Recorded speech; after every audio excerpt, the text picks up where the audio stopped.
Hello everyone, कैसे हैं आप सब। एक बार पुनः शिव कोचिंग क्लासेस पर स्वागत है। उम्मीद करता हूं आप सब अच्छे होंगे, मस्त होंगे, बेहतर होंगे, आपकी पढ़ाई बेहतर चल रही होगी। क्लास 12 केमिस्ट्री एनसीईआरटी में चैप्टर 6 चल रहा बच्चों, जिसमें आज हम बात करेंगे एल्किल हैलाइड में नाभिक स्नेही प्रतिस्थापन अभिक्रिया, जो कि बच्चों SN1 और SN2 अभिक्रिया आपके सिलेबस में है। तो इसे आप लोग अच्छे तरीके से तैयार कर लेना, क्योंकि बोर्ड एग्जाम के लिए very very very very important है बच्चों। आप लोग इसे बिल्कुल इग्नोर मत करना, क्योंकि हर वर्ष एग्जाम में पूछा जाता है। सबसे पहले बात कर लेते हैं बच्चों की एल्किल हैलाइड में नाभिक स्नेही प्रतिस्थापन अभिक्रिया होता कैसे है। एल्किल हैलाइड ये क्यों अभिक्रिया दर्शाता है। देखो बच्चों, एल्किल हैलाइड का मतलब होता है RX। R का मतलब होता है एल्किल ग्रुप और X का मतलब होता है हैलोजन परमाणु। जब एल्किल ग्रुप में बच्चों कार्बन और हैलोजन के बीच बंध होता है, तो कार्बन जो होता है हैलोजन परमाणु से जुड़ा है। कार्बन की वैलेंसी टोटल 4 होती है, तो इस तरीके से कार्बन जो हैलोजन परमाणु से जुड़ा है। अब हैलोजन परमाणु की ऋण विद्युतता उच्च होती है, मतलब साझे के इलेक्ट्रॉन को अपनी ओर आकर्षित करने की क्षमता उच्च होती है, जिससे कार्बन में और हैलोजन में जो साझे के इलेक्ट्रॉन है जिससे बंध बना है, उस इलेक्ट्रॉन को अपनी ओर आकर्षित करता है। तो जब हैलोजन परमाणु इसका इलेक्ट्रॉन खींच लेता है, तो यहां पर आंशिक ऋण आवेश और कार्बन पर आंशिक धन आवेश उत्पन्न हो जाता है। देखो भाई साहब, वैसे भी आप लोग देखते हैं कि यदि एक बलवान है तो गरीब व्यक्ति को आसानी से लूट सकता है, गरीब व्यक्ति को आसानी से दबा सकता है। यहां पे वही हो रहा है। यहां पे जो हैलोजन परमाणु ज्यादा ताकतवर है इलेक्ट्रॉन खींचने के लिए। अब भाई कार्बन बेचारा इलेक्ट्रॉन खो चुका है। अब इसको तलाश है कि कोई ऐसा व्यक्ति मिल जाए जो मुझसे क्या करे, इलेक्ट्रॉन देकर के बंध बना ले। तब यहां पर एक नाभिक स्नेही अभिकर्मक आता है, न्यूक्लियोफिलिक अभिकर्मक, जिसके पास बच्चों इलेक्ट्रॉन युग्म रहता है। और जब नाभिक स्नेही अभिकर्मक आता है तो क्या करता है भाई, ऑलरेडी कार्बन और हैलोजन के बीच थोड़ा सा क्या हो चुका है, थोड़ा सा नफरत हो चुका है। क्यों? क्योंकि हैलोजन परमाणु ने कार्बन के इलेक्ट्रॉन को अपनी ओर ले लिया है। अब थोड़ा सा कार्बन जो है रूठ गया है हैलोजन से। अब न्यूक्लियोफिलिक आता है जो इलेक्ट्रॉन देना चाहता है, तो कार्बन मार देता है धक्का कि भैया तूने मेरा इलेक्ट्रॉन लिया है, तुमसे दोस्ती खत्म। और इस स्थिति में डायरेक्ट ये न्यूक्लियोफिली जो अभिकर्मक है डायरेक्ट बच्चों कार्बन के साथ जुड़ जाता है। तो कार्बन के साथ जुड़ता है तो ये डायरेक्ट कार्बन के साथ जुड़ गया और हैलोजन परमाणु निकल गया। तो कहने का मतलब, जब नाभिक स्नेही अभिकर्मक आता है और हैलोजन को प्रतिस्थापित कर देता है, तो ये जो अभिक्रिया कहलाती है बच्चों नाभिक स्नेही प्रतिस्थापन अभिक्रिया। बिल्कुल इतना सिंपल है, कुछ कठिन है नहीं बच्चों, कि कार्बनिक यौगिक के किसी परमाणु या नाभिक स्नेही का अन्य नाभिक स्नेही समूह द्वारा प्रतिस्थापन नाभिक स्नेही प्रतिस्थापन अभिक्रिया कहलाता है। कितना सिंपल है, कहने का मतलब कार्बनिक यौगिक में कोई एक परमाणु आया है, जो कि बच्चों आया, अटैक किया और किसी परमाणु को क्या कर दिया, प्रतिस्थापित कर दिया। तो आपका वो उसके जगह प्रतिस्थापन का मतलब ये है कि उसको निकालकर खुद आके बैठ जाना। जैसे यहाँ पे कार्बन के पास हैलोजन परमाणु बैठा था, भले उनके बीच कोई दोस्ती रही, दुश्मनी रही, लेकिन न्यूक्लियोफिलिक अभिकर्मक जैसे मान लीजिए OH1 नेगेटिव आया और अटैक किया बच्चों और हैलोजन को हटा करके खुद जुड़ गया, तो प्रतिस्थापन अभिक्रिया कहलाता है। ठीक है, कोई दिक्कत तो नहीं। नाभिक स्नेही अभिकर्मक की बात यह है कि ऐसा पदार्थ जो डायरेक्ट नाभिक पे जाकर अटैक करता है। यहां पर बच्चों कार्बन मेन नाभिक है, कार्बन में नाभिक है, हैलोजन इसके साथ हाइड्रोजन भी जुड़े हो सकते हैं, तो ये अलग एक्स्ट्रा चीजें हैं, अवांछनीय है। और ये डायरेक्ट आकर के नाभिक के साथ नहीं बोलते कि घर में किसी से दोस्ती बनाना है, कुछ काम निकालना है तो घर में आकर के गार्जियन से मिलो। ठीक है, कुछ भी काम, जैसे कोई सामान ही बेचना है तो घर का लीडर क्या है, कौन है, उसको थोड़ा सा अपने बस में करो, थोड़ा सा उसको दिमाग में, उसके जो भी प्रोडक्ट आपको देना है तो उसके दिमाग में बैठा दो, तो ऑलरेडी वो क्या करेगा, ले सकता है। तो ऐसे ही जब न्यूक्लियोफिलिक अभिकर्मक आता है, नाभिक स्नेही अभिकर्मक आता है, डायरेक्ट नाभिक पर अटैक करता है बच्चों और हैलोजन परमाणु से अटैक करके हैलोजन को निकालता है, खुद जुड़ जाता है। तो ये कहलाता है नाभिक स्नेही अभिकर्मक। अब SN1 अभिक्रिया और SN2 अभिक्रिया में होता क्या है कि SN1 जो अभिक्रिया बच्चों एक पद में पूर्ण नहीं होती, ये एक पद में पूर्ण नहीं होती है, ध्यान रखिएगा। SN1 भले लिखा है लेकिन एक पद में पूर्ण नहीं होती, ये 2 पदों में पूर्ण होती है बच्चों, याद रखिएगा। नहीं, कुछ लोग कहते हैं 1 है इसलिए एक पद में पूरा होता है। नहीं नहीं नहीं, ये जो अभिक्रिया है 2 पदों में पूर्ण होता है बच्चों, और SN2 है एक ही पद में संपन्न हो जाती है। सिंपल है, इसको थोड़ा सा अभिक्रिया के माध्यम से समझेंगे, बाकी आप लोग लिखेंगे। SN1 में बच्चों एक अणु का अभिक्रिया, एक अणु का मतलब है कि इसमें केवल एक अणु, पहले एक ही अणु भाग लेता है। यह अभिक्रिया 2 चरणों में पूर्ण होती है।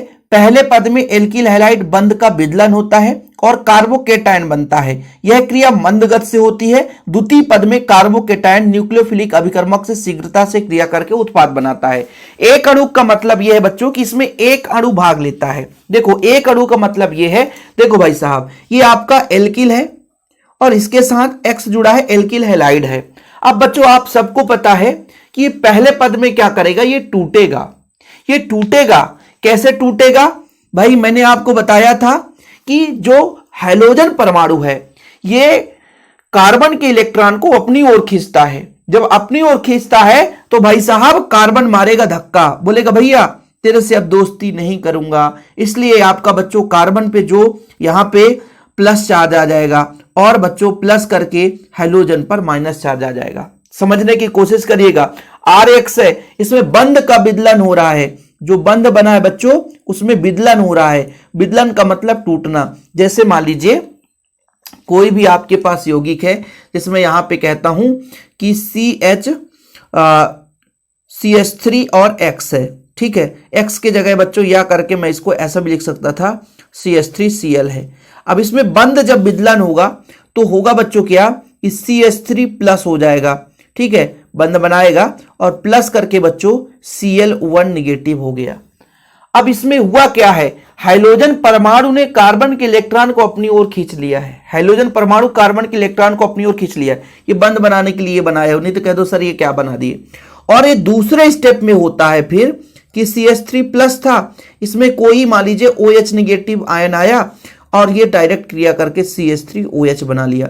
तो 2 पदों में अभिक्रिया होती है, लेकिन पहले पद में एक अणु भाग लेता है, इसलिए इसे एक अणु का अभिक्रिया कहते हैं। कितना सिंपल है भाई, बहुत सिंपल है बच्चों। यदि कोई सोचता है ना कि ये बहुत कठिन है, कुछ लोग इसको छोड़ देते हैं कि नहीं भाई अभी हम नहीं पढ़ेंगे, बाद में पढ़ लेंगे, तो ये आपकी गलती है भाई साहब, ठीक है। मैंने क्या कहा, यह अभिक्रिया 2 चरणों में होता है। पहले RX का बंध विदलन होता है बच्चों, कार्बोकेटायन बनता है, क्योंकि कार्बन पे प्लस आयन तो कार्बोकेटायन बनाता है। और बाद में द्वितीय पद में न्यूक्लियोफिलिक अभिकर्मक आता है, जैसे OH ही आया और OH आकर के डायरेक्ट जुड़ गया तो एल्कोहल बना देता है। सिंपल है बच्चों।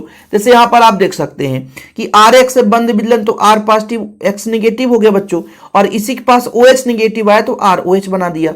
OH जिसके साथ जुड़ा रहता है तो एल्कोहल हो जाता है।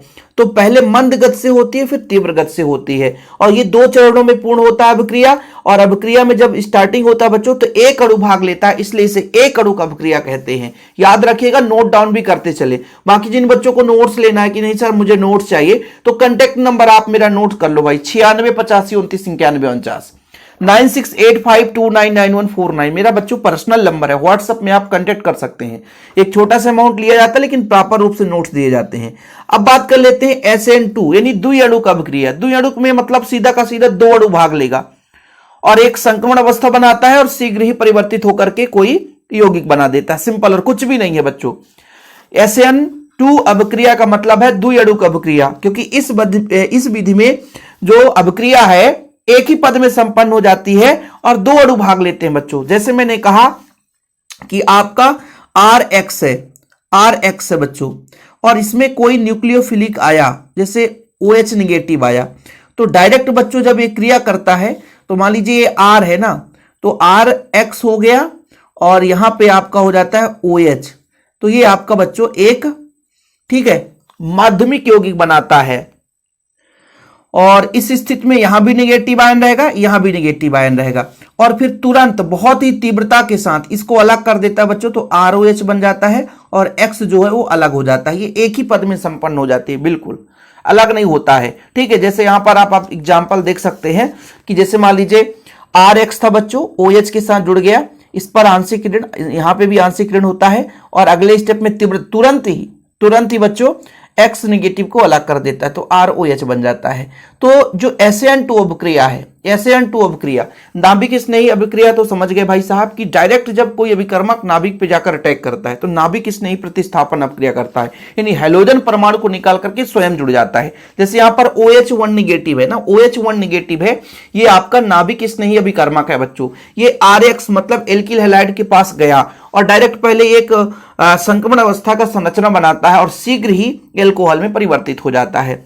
इस क्रिया में दो अणु भाग लेकर संक्रमण अवस्था का निर्माण करते हैं, इसलिए इसे SN2 अभिक्रिया कहते हैं। इस प्रकार से अभिक्रिया की दर RX और OH1 निगेटिव आयन दोनों के मोलर सांद्रण पर निर्भर करती है। तो ये सॉरी बच्चों, कहने का मतलब यहां पे पहले अणु दूसरे अणु दोनों के मोलर सांद्रण पर अभिक्रिया निर्भर है, इसलिए इसे द्विअणुक अभिक्रिया कहते हैं। बाकी बच्चों आप लोग इसके बाद SN1 और SN2 अभिक्रिया में अंतर सीखेंगे। और चैनल पे पहली बार आए, चैनल को सब्सक्राइब जरूर कर लेना। जो भी डाउट हो बताइएगा। नोट्स लेना है तो कांटेक्ट नंबर मैंने दे ही दिया है, 9685299149। 100 रुपए चार्ज है बच्चों, लेकिन प्रॉपर रूप से ऑल चैप्टर के नोट्स दिए जाते हैं। कांटेक्ट नंबर नोट कर लो 9685299149। फिलहाल अभी के लिए इतना ही। जय हिंद, वंदे मातरम।